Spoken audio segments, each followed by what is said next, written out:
Hey guys, sorry about before, but part 3, let's go.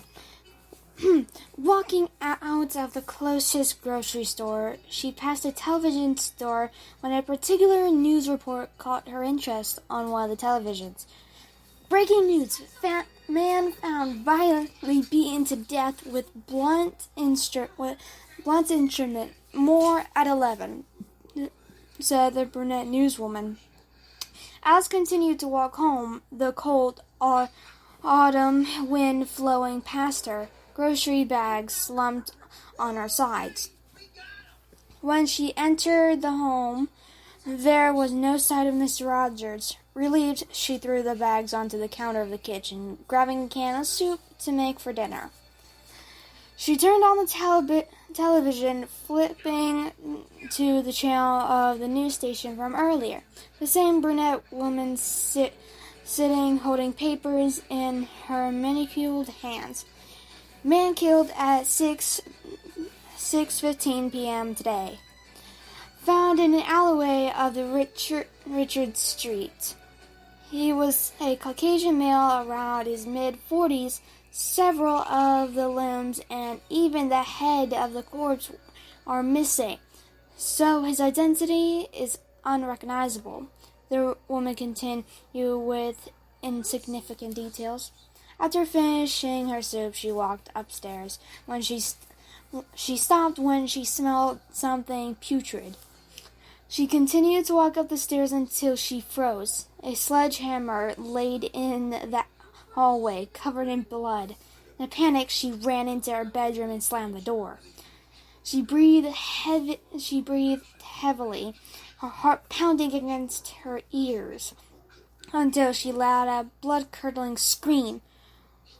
Her room was completely covered in circles written in blood, from the walls to the ceiling, and atop her bed lay a caved-in skull attached to the head of Mr. Rogers. She ran out of the room but tripped over the handle of the blunt instrument.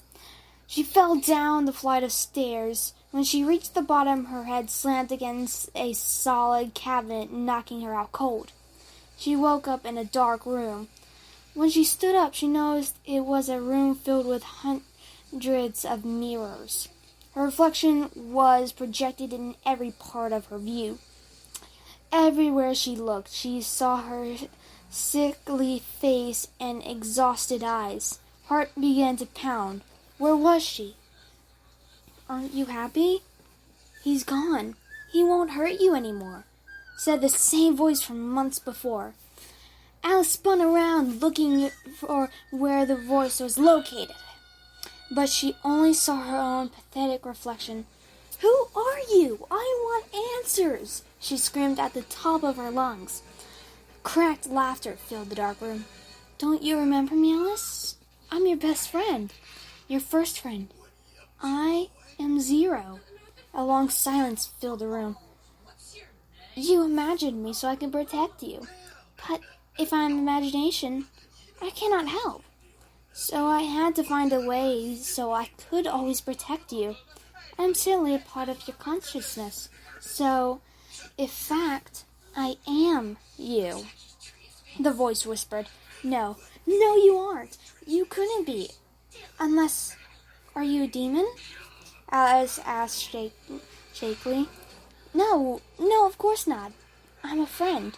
Here to do what I was told to do all those years ago. But you ignored me after your parents' death. I was very lonely, Alice. But I'm getting stronger. You can't control me anymore, Alice, said the sinister voice. My parents? Wait, I remember you. Alice thought to herself. You told me to go into the road. You made me kill my parents. Tears flowed down her burning cheeks. Why, yes, I had to. They wouldn't let us play. So I couldn't protect you, because they did. So they needed to go, so I could do my job. That is what you ordered me to do after all, to protect you. Alice's cries stopped. She stood there in silence, her entire body filled with uncontrollable rage. Without warning, she ran her fists into the mirrors, each and every one. "You took everything from me. Everyone is gone. I have no one. I am nothing," she screamed as she continued to punch each of the reflective surfaces until her knuckles bled. As she ran to the next mirror, she tripped over something. When she looked back, she saw the crimson glazed sledgehammer. Picking it up, she violently smashed it into everything. Glasses flew around the room, hitting Alice in several places, cutting her deeply so she couldn't feel anything anymore. She was completely void of anything at this point. She stopped her fit of rage, violently catching her breath. Standing on the glass-filled floor, splattered with her own blood dripping from her hands. She glanced around the room until she saw her reflection in the corner of the room. It was smiling. She ran towards it with her blunt instrument, smashing herself through the window. Her eyes opened slowly. Blinding white light entered her eyes. The cold, tiled floor pressing against her aching back. She slowly sat up, seeing that she was in her bedroom. She grabbed the counter to help her up. When she finally got to her feet, she looked herself in the large mirror. After many minutes of complete silence, she finally burst out in a fit of violent laughter. A giant smile stretched across her face. Both her skin and her hair had been completely bleached white, and large black circles surrounded her eyes, reaching from her eyebrows to her cheeks. "Now this is more like it. I feel like myself," she said. "Please, leave me alone," said the lips that were previously Alice's. "I have, for much too long," Zira responded. Alice did not respond. She was gone. "Ha! I kind of look like a skeleton, but not quite," she said, admiring her white complexion. She left the bathroom, walking down to the living room, grabbing some scissors, needle, and thread. When she entered the bathroom again, she set down her supplies and smiled into the mirror. "A skeleton needs her teeth," she said as she ran the sharp scissors into her cheeks, blood gushing down her chin. The blade pinched the muscle and the nerve in her flesh on each side of her face. The crimson liquid continued to pour. After the large cuts were finished and reached her face from ear to ear, she grabbed the needle and thread and began to sew her face in a vertical pattern as to look like lines across. Only her mouth began to freeze. Her mouth being freed from its grasp. Red liquid began to pour down from the open wounds. She frowned at the sight of it as she tilted her head. "Ugh, red, I hate that color. Remember, Alice, the blood pouring from your father's scalp and the red flames that consumed your mother? These colors were the last I remember before you locked me away. Best not to be reminded," she said as she bent down to the tile floor and dipped her index finger in the bleach. She stood up and bent her head back, lifting the finger above her eye. Dripping the liquid into each eye, they began to sting and then burn as if they were on fire. And she couldn't see anything for a few moments.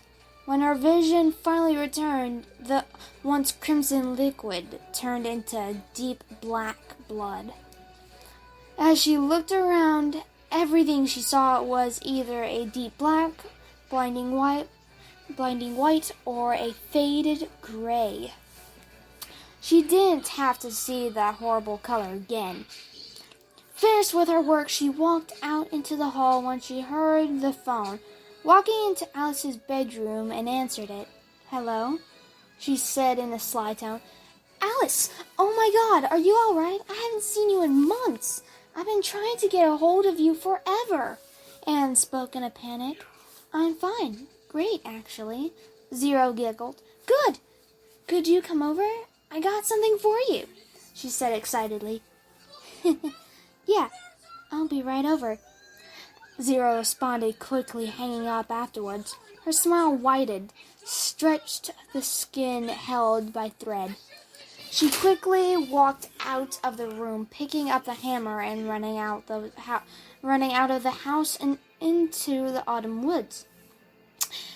She emerged out of the other side, walking up the empty streets, the solid tool dragging behind her, grinding against the concrete. She giggled to herself as she approached the house. The light in the kitchen remained on, even though the car was gone. Anne's shadow ran across the small lit window. Zero, growing impatient, walked up the steps and slowly knocked on the oak door. "I'll be there, Alice." "Man, you're going to love the gift," Anne yelled from another room. She opened the door. Her grin quickly faded at what once was her friend. Instead stood a white monster. Silence filled the house for several moments until Anne ran towards the living room. Zio grabbed her forearm before she could get away and threw her against the hardwood floor. "Alice, what are you doing?" Anne screamed. Zero quickly walked towards her, placing her foot on her arm, splitting it in half. Her screams filled the entire house, rattling against the walls. "Ha! Alice is long gone, and she won't be coming back. As for why? Well, you can't have Zero with one left." She laughed as she lifted the large hammer above her head. With all of Zero's strength, the hammer entered Anne's skull, spraying black liquid over the walls and floors. Without hesitation, she yanked out her weapon and stood and shook off the pieces of brain matter hanging off. Anne's still corpse lay, soft, completely exposed. Completely exposed. With a smirk, she left and returned with a large cleaver. Let's see what we can do with this," she said as she turned Anne's lifeless body around so her stomach touched the floor. She picked up the knife and ran it a line across both Anne's legs, arms, and back.